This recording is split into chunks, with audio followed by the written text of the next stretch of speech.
José Mourinho pourrait déjà quitter la Roma pour l'Angleterre, le FC Barcelone sous pression avant la Ligue des Champions, un classiqueur spectaculaire en Bundesliga. Retrouvez dans votre revue de presse Foot Mercato les dernières informations de la presse sportive européenne. N'hésitez pas de liker la vidéo si elle vous plaît, et si vous êtes nouveau sur la chaîne, n'oubliez pas de vous abonner et d'activer la notification pour ne rater aucune des prochaines vidéos. On commence. Un club anglais pense à Mourinho. Hier soir c'était les retrouvailles de José Mourinho avec l'Inter, des retrouvailles qui virent au cauchemar comme le présente le Corriere dello Sport en une. La Roma s'est inclinée 3-0. C'est la deuxième défaite d'affilée pour les Romains du Mou, bon 7e. Si l'Italie et la Roma ne conviennent plus aux Portugais, il pourrait faire son retour en Angleterre pour coacher une nouvelle équipe. Le Sunday Express dévoile ce matin que le conseil d'administration d'Everton est divisé sur le maintien de Rafael Benitez à la tête du club. La pression sur Benitez est montée d'un cran après le derby du Merseyside dans lequel les Toffees ont été battus 4-1 par son ancien club Liverpool en milieu de semaine. José Mourinho est apparu comme une cible potentielle pour Everton selon le Sunday Star. Même vision du côté des journalistes du Sunday Mirror qui titrent que Mourinho est dans le radar d'Everton. Pour les tabloïds anglais, le Portugais n'a pris ses fonctions à la Roma qu'en juillet, mais penserait à un retour en Angleterre s'il en avait l'occasion. Surtout après les mauvais résultats de son équipe. Une nouvelle affaire à suivre.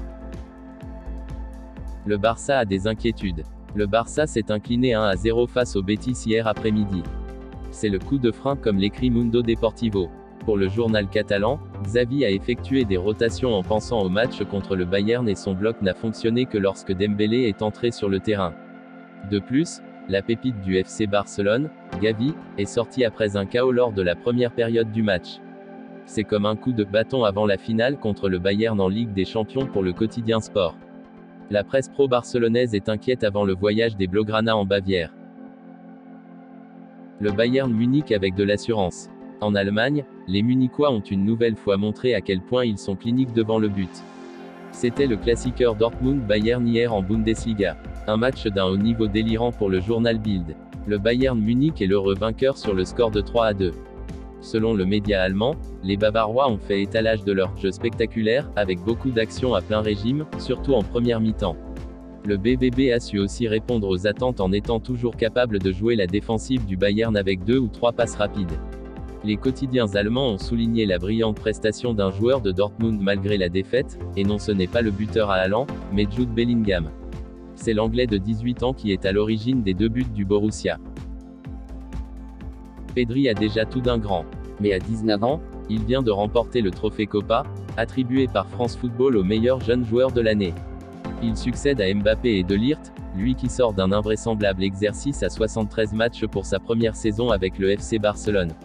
Rapidement appelé en sélection par Luis Enrique, il est même déjà titulaire avec la Rora et a participé aux Jeux Olympiques en août. Il ne compte pas s'arrêter là, il faut même croire que l'appétit vient en mangeant. Le milieu de terrain aimerait bien gagner le Ballon d'Or un jour dans sa carrière, comme il l'affirme à France Football dans un entretien accordé ce samedi à la publication française. Le Ballon d'Or car c'est le plus grand des trophées. Mais, avant de gagner le Ballon d'Or, on va se concentrer sur les titres collectifs. Ce sont les plus importants. Gagner une Coupe du Monde pour ton pays, ce doit être complètement fou. Pour l'instant, c'est le trophée Copa. J'en suis très heureux. Il récompense le travail réalisé toute l'année, et c'est fou d'en être le vainqueur. C'est le début, j'espère. C'est une fierté de succéder à 2 monstres comme Kylian Mbappé et Matthijs de Ligt. Ce sont des cracks, le futur est à eux. De plus, on n'a pas toujours l'habitude de voir des milieux récompensés. Xavi et Iniesta par exemple n'ont jamais eu le Ballon d'Or. Et ce n'est pas pour autant qu'ils ne sont pas considérés comme d'immenses joueurs. Fin de presse. Si vous aimez la vidéo, n'hésitez pas de vous abonner sur la chaîne et d'activer la notification, pour ne rater aucune des prochaines vidéos. Likez, commentez, partagez-la avec vos amis, portez-vous bien et que la paix soit sur vous.